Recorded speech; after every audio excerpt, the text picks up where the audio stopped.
Well, this is changing out a radiator on a Sebring, which is a 96 to 2000 Generation 1 Sebring.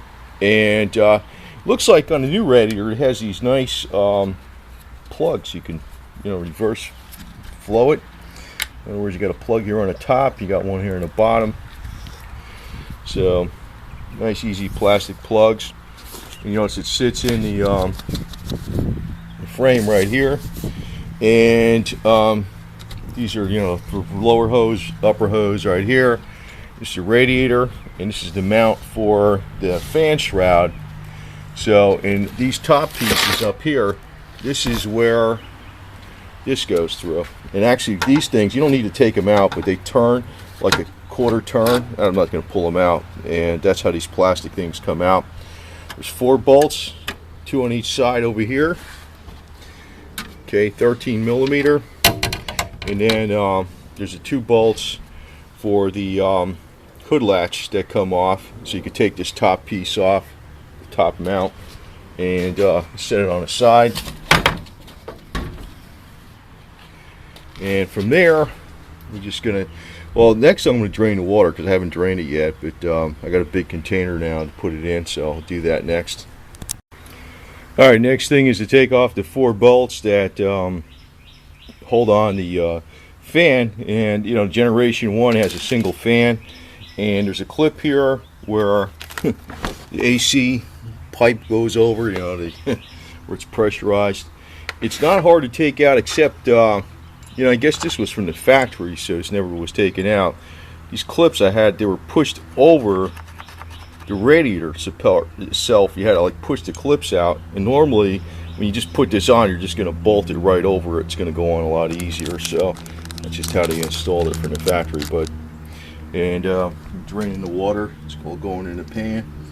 So that's the fan is actually simple, and you got one connector right here. You can see it right there. It just got a simple clip on the top, very easy to do.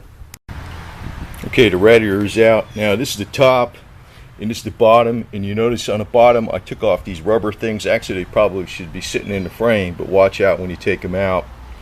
There's another piece you have to take off on the side here. It's a little clamp, and I'll show that in just a little while. But down here on the bottom, you got these things, the rubber mounts, and you got to make sure that they don't come off with the radiator. If they do, just push them back onto the frame. You got to kind of wiggle it out of here, of course. And there's the upper transmission hose, there's a lower transmission hose. This is something for the air conditioner, but it's got a bracket on here, so you have to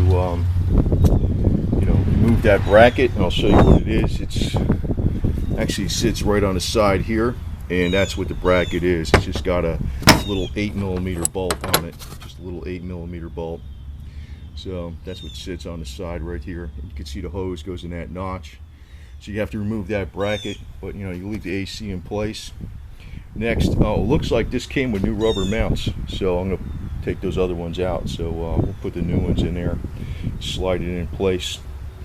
Looks like where it leaked was, at first I thought it was a hose, but nope, it wasn't. It was actually right here someplace. It was cracked someplace. You can see it's kind of like crud on there and stuff. And it's just plastic. Probably fix it with freaking epoxy or something. So that's all it is. Now, of course, the installation is the opposite of what I took apart, but I just want to point out about these things that go on the top here.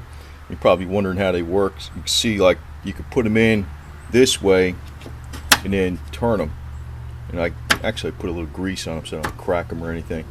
Because I took these out because to put this top piece on, it was, I had to line it up, so didn't do that. Didn't want to have these in there because it's a nice big hole that you don't have to move around. The other thing is, when you put the clamps on, make sure you can see down there. I can get at the radiator screw. The clamp, the hose clamp, because if you put this on after you put the hose on and you got that clamp position crazy, you're not gonna be able to get at it. So that's one other thing. And the other thing is, you have to put the clips on here This is like the 4, 1, 2, 3, 4, which is for the fan shroud. You have to put that on there. And also on this side, excuse me, there's a screw here. This holds like the air condition condenser in place. It's like a bracket. When you get the new radiator, put that screw in there a few times. I did do it. It was still pretty difficult to start this screw, but put the screw in there a few times. It's a self-tapper that goes into the plastic, so this way, you know, you can start it because there's not much room in there. But basically, this is it. So it's all set to go. Next thing is to start it up. Check for leaks. There's no leaks. Water's full. I'm going to check the trans fluid just to make sure. I don't think I used too much in there, probably a tiny bit, but just to maybe add a tiny bit to it, and should be good to go. That's it. So just take your time when you do this, and always with newer cars, it's a little bit cramped quarters, as pretty much all of them are like that now.